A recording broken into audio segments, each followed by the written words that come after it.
Welcome back friends in your channel mining support. इस session में कुछ स्पेशल क्वेश्चंस आपके सामने रखने जा रहा हूँ। Hopefully you will enjoy this session. तो चलते हैं। इसमें जो भी एमसीक्यू डिज़ाइन किया गया है specially examination point of view से है। इससे इजी क्वेश्चंस आपको एग्जामिनेशन में देखने को मिलेगा, बट बेसिकली ये कंसेप्चुअल पॉइंट ऑफ व्यू से बनाया गया है। थोड़ा इसमें वर्क ज़्यादा पड़ा है बनाने में। Hopefully you will enjoy this session. चलिए देखते हैं। पहला क्वेश्चन क्या है आपके सामने। The person like chief inspector of mines, district magistrate and controller of IBM must be submitted a form before how many days for starting mining operation। तो mining operation start करने से कितने दिनों पहले जो है CIM, DM और IBM को जो है कि नोटिस दिया जाएगा। तो CIM, RIM, DM और IBM को भी नोटिस दिया जाएगा कितने दिनों पहले, बिफोर स्टार्टिंग माइनिंग ऑपरेशंस। तो इसमें ऑप्शन आपके सामने 4 हैं। यदि आपको आंसर आ रहा है तो आप बिना किसी आगे बढ़ाए मतलब आंसर दे सकते हैं कमेंट बॉक्स में जा कर के, ठीक है। और यदि नहीं आ रहा है तो एंड तक देखें, इसमें आपको आंसर हर एक चीज़ को क्लियर किया जाएगा। तो कोई कोई फ्रेंड इसमें 30 डेज में ऑप्शन करेक्ट करेंगे, but 30 days will be wrong. 1 month will be the answer. Okay, 1 month will be its appropriate answer. Now come to the next question. Which section of the act specified manager? तो manager को कौन सा section में specify किया गया है। Act 1952 के according manager को कौन सा सेक्शन में स्पेसिफाई किया गया है। यदि आपको आ रहा है तो 4 ऑप्शन मैंशनड है। चारों ऑप्शन में आप किसी में भी क्लिक कर सकते हैं। अदरवाइज नहीं आ रहा है तो उसके लिए हम आंसर आपको सबमिट करेंगे। तो देखिए आपका आंसर है section 17। Okay, section 17 will be the real answer. Now come to the next question. Do owner or agent may appoint himself as manager of the mine. क्या एजेंट और ऑनर अपने आप को मैनेजर के रूप में नियुक्त कर सकते हैं क्या। तो इसमें आपके सामने 4 ऑप्शंस हैं। चारों ऑप्शन आप पढ़ें, जो अप्रोप्रिएट लगे आप कमेंट बॉक्स में जाएं। उसका आंसर खुद से यदि आपका हो रहा है तो आप दें, इससे पता चलेगा कि how many friends interfering this session. और नहीं तो आंसर, इसका सिर्फ आंसर जानना है तो देखिए आंसर के लिए क्या है आपका। If they fulfil perspective qualifications, मैंने ज़रूरत की जो क्वालिफिकेशंस यदि वो फुलफिल कर रहे हैं तो अपने आप को मैनेजर के रूप में अपॉइंट कर सकते हैं, ठीक है। दूसरा ऑप्शन बोल रहा है कि only owner can be recruited himself as a manager. और तीसरा नन है, इफ यानी they can't pretend to be manager, ठीक है। तो इसका आंसर आपका होगा कि if they fulfil the perspective qualification, ज़रूरत का जो क्वालिफिकेशन यदि वो फुलफिल कर रहे हैं तो वो अपने आप को मैनेजर अपॉइंट कर सकते हैं। ओके, नेक्स्ट क्वेश्चन आते हैं। Who will take the charge of creche canteen pit head bath if the manager is freed from that duty.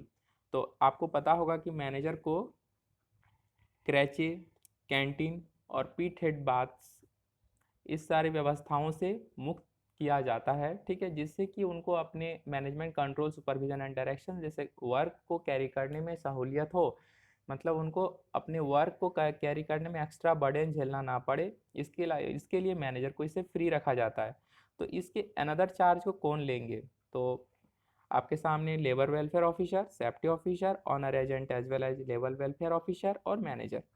तो आपको आंसर तो मालूम होगा तो इसलिए आप लेबर वेलफेयर ऑफिसर में आप करेक्ट करेंगे, but labour welfare officer will be the correct answer. Simultaneously owner agent will also be appoint और taking interference with the Karachi canteen and pitted bath. Okay, because there is no any mentioned criteria that honor agent will never take part in that works also. So it's a appropriate answer will be the honor agent or as well as labor welfare officer. Okay, now come to the next question. Power of central government to make rules, ठीक है। तो central government को rule बनाने का power कितना में, section कितना के अधीन बताया गया है। तो सेंट्रल गवर्नमेंट्स को रेगुलेशन बनाने का पावर 57 सेक्शन 57 में बताया गया, लेकिन पावर ऑफ रूल्स, ठीक है, power of central government to make rules section 58 होगा। इसका answer will be section 58। Okay, now come to the next question. Which type of woman get the facility of creche in the mines if she has the child below the age of, ठीक है, तो कोई भी creche rule आपको पता ही होगा, ठीक है, कि क्रेची रूल का फैसिलिटी मैंने क्रेची माइंस में क्रेची बनाया जाता है, ठीक है। तो क्रेची रूम जो है इसका व्यवस्था कौन सा औरत ले सकते हैं, तो माइंस क्रेची रूल 1966 के अकॉर्डिंग वैसे महिलाएं जिनके चाइल्ड या जिनके वार्ड जो है कि 6 इयर्स बिलो हो, ठीक है, मैंने उनका एज जो है 6 साल से कम हो, तो वह अपने पुत्र के लिए मैंने क्रेची फैसिलिटी ले सकते हैं माइंस में, यदि वर्क कर रहे हैं वह तो, ठीक है। तो इसका आंसर क्या होगा, 6 साल, ठीक है, 6 year will be the answer. Okay, next question आप आते हैं हम लोग। वेदर इन ओपन कास्ट और in underground if person employed exceeds dash then there must provide a facility to rest shelter. तो रेस्ट शेल्टर प्रोवाइड करने के लिए कम से कम व्यक्ति को माइंस में या तो ओपन कास्ट या तो अंडरग्राउंड कितने से अधिक हो तभी हमारा रेस्ट शेल्टर की व्यवस्था किए जाएंगे। तो इसमें से आंसर आपका 4 ऑप्शंस है। तो appropriate answer will be the appropriate answer, its appropriate answer will be every 50 persons, प्रत्येक 50 व्यक्तियों में प्रत्येक 50 व्यक्तियों में हमारा रेस्ट शेल्टर की व्यवस्था किए जाएंगे। ओके, नेक्स्ट क्वेश्चन हम लोग देखते हैं। Who will approve for the facility of canteen in a mine if the person employed excess, यदि पर्सन हमारा कितना से बढ़ेंगे कि हमारा माइंस में कैंटीन की फैसिलिटी मुहैया कराया जाएगा व्यक्तियों के लिए जो वर्किंग कर रहे हो, ठीक है। तो मतलब माइंस में जो वर्किंग कर रहे हो, यहाँ पे मेंशन नहीं किया अंडरग्राउंड या ओपन कास्ट, ठीक है। तो यहाँ पे दोनों इंटरफेयर करेंगे, RIM और CIM दोनों से अप्रूवल जरूरी है। और यदि हमारा व्यक्तियों की संख्या 250 से अधिक एक्सिड करेगा, ठीक है, 250 से अधिक राइज करेगा, पूरा welfare officer nominated if a person working exceeds. तो वेलफेयर ऑफिसर्स का नॉमिनेशन कब जरूरी है, तो जब हमारा व्यक्तियों का संख्या वर्किंग कर रहे हो, ऐसे कामगर व्यक्तियों की संख्या 500 से अधिक एक्सिड करे तो हमारा वेलफेयर ऑफिसर की नियुक्ति जरूरी है, ठीक है। Next question, which regulation specified appointment of agent. तो रेगुलेशन 8 के अकॉर्डिंग हमारा अपॉइंटमेंट ऑफ एजेंट स्पेसिफाइड किया गया है, ठीक है। Now come to the next question. Implementation and recommendation of safety committee by owner, agent और manager shall be done within a period of। तो रिकमेंडेशन का बात कर रहा है, ठीक है, हमारा implementation and recommendations of safety committee by owner, agent और manager shall be done within a period of. हमारा ये नहीं बोल रहा है कि सेफ्टी कमेटी का मीटिंग कितने दिनों में आयोजित किया जाएगा, तो उसके लिए 30 डेज होगा, but recommendation and implementation of safety committee by owner, agent और manager done within a period of 15 days. Okay, इसमें कोई कंफ्यूजन नहीं होना चाहिए, 15 दिनों में रिकमेंडेशंस और इम्प्लीमेंटेशंस होगा सेफ्टी कमेटी का, तो इस बात का ध्यान दें। नेक्स्ट क्वेश्चन आपके सामने है, manager shall be assisted by the assistant manager specified by board, CIM, RIM, both RIM and CIM। तो it's appropriate answer will B board. तो मैनेजर जो है असिस्टेंट मैनेजर से असिस्टेड होंगे, ये हमारा बोर्ड मैंने स्पेसिफाई करेंगे। ओके, नेक्स्ट क्वेश्चन हम लोग देखते हैं। इन ए गैसीय सीम ऑफ सेकंड और third degree the average output shall be exceeds how many, then manager shall be assisted in the work of supervision and maintenance of ventilation system. तो हमारा second degree और third degree के लिए ventilation system में और supervising के लिए VO का असिस्टेंट जरूरी है। तो उसके लिए हमारा 2500 से अधिक, हमारा 2500 टन से अधिक वर्क हमारा एक्सिड्स करेगा आउटपुट। तो फिर डिग्री 2 या डिग्री 3 गैसीय माइंस में मैनेजर को असिस्टेड किया जाएगा वेंटिलेशन ऑफिसर से, ठीक है। Now next questions is here, manager certificate not restricted to open cast mines only, required for fulfilling the purpose of maintenance, ventilation system and supervising of mine।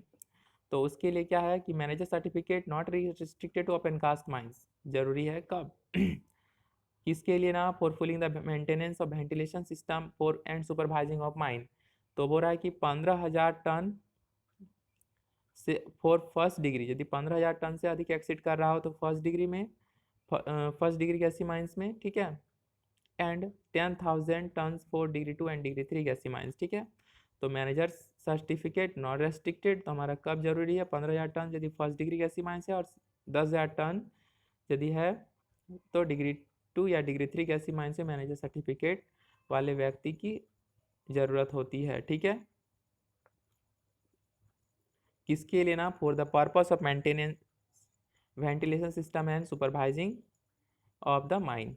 Now next question is here, in case of mine consisting of gaseous of how many of having an average output dash ton, the chief inspector may, considering the nature and extent of working there in permit by an order in writing by combine to combine the post of VO and SO, ठीक है, ventilation officer and safety officer के post को combine करने के लिए chief inspector किस तरह के कंडीशन में ऐसी चीज़ों का स्पेसिफाई करेंगे। तो पहला हमारा ब्लैंक्स में भराएगा कि डिग्री वो हमारा होगा फर्स्ट डिग्री गैसी माइंस होना चाहिए, और हमारा वर्क हमारा आउटपुट जो है कि एवरेज आउटपुट हमारा 15,000 टन होना चाहिए। तो उस केस में चीफ इंस्पेक्टर जो है कि अलाउ करेंगे किनको ना, कंबाइन कर देंगे post of VO and SO, ठीक है, वेंटिलेशन ऑफिसर को सेफ्टी ऑफिसर के पोस्ट के लिए कंबाइन कर सकते हैं, ठीक है। Now come to the next topic. Now again next question is aggregate horsepower of all machinery used exceeds dash a person holding a degree और diploma in mechanical engineering required and specified by central government. तो aggregate horsepower कोई भी machinery use हो रहा हो जिस कितना से अधिक बढ़ेगा कि हमारा पर्सन जो डिग्री या डिप्लोमा मैकेनिकल इंजीनियरिंग में होल्ड कर रहा हो वो रिक्वायर करेंगे बाय सेंट्रल गवर्नमेंट। तो वैसे केस के लिए हमारा कितना है ना, 1500 HP से अधिक हमारा एक्सीड कर जाएगा तो ऐसा केस हमारा स्पेसिफाई माना जाएगा। फिर बोल रहा है नो पर्सन शैल एक्ट और B appointed as engineer for more than one mine except with the previous permission in writing for of the dash and subject to such conditions as he may specify। तो बोल रहा है क्या, no person select और be appointed as engineer for more than one mines. तो ये तो हमारा सिर्फ सिंपल चीफ इंस्पेक्टर होगा आंसर में, it's answer will be chief inspector, okay. Now come to the next question, if a person unable to perform his work as an engineer then dash shall have the power to appoint an eligible person as an engineer who are able to work only the durations of and send forth with a notice to। तो देखते हैं कि ये person unable to perform he work as an engineer then, तो उस case में एक कोई भी पर्सन अपने वर्क को इंजीनियर के तौर पे नहीं कंप्लीट कर पा रहे हैं तो मैनेजर का ये ड्यूटी है कि 30 दिनों के अंदर, मतलब कोई भी ऐसे व्यक्ति को अपॉइंट करेंगे इंजीनियर के तौर पे जो उनको लगे कि कॉम्पिटेंट है, वर्क को कैरी कर सकते हैं। साथ ही साथ इनका जो अप्रूवल है वो 30 दिन माने 30 दिनों तक ही जो है कि एलिजिबल वो अपने काम में इफेक्टिव वर्क कर सकते हैं ऐसे नामित व्यक्ति। फिर बोल रहे हैं क्या और इसके लिए नोटिस जो है फोर्थ विथ जो है कि रीजनल इंस्पेक्टर को भेजा जाएगा, ठीक है। तो इसका आंसर हमारा ऑप्शन 3 होगा, ठीक है, ऑप्शन सी। फिर देखते हैं हमारा next question, every overman shall SHALL होगा, sorry, every overman shall take the charge of, तो one district different district specified by regional inspector as specified by mine official. तो ओवरमैन जो है कि अलग अलग डिस्ट्रिक्ट का चार्ज ले सकते हैं तो उसके लिए स्पेसिफाई कौन करेंगे ना, RIM करेंगे, ठीक है, रीजनल इंस्पेक्टर ऑफ माइंस। फिर नाउ नेक्स्ट, ये हमारा एंड ऑफ द सेशन था।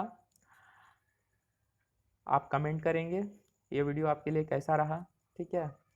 यदि अच्छा था तो लाइक करें, सब्सक्राइब करें और इस चैनल को आगे प्रमोट करें। Thanks for watching this video.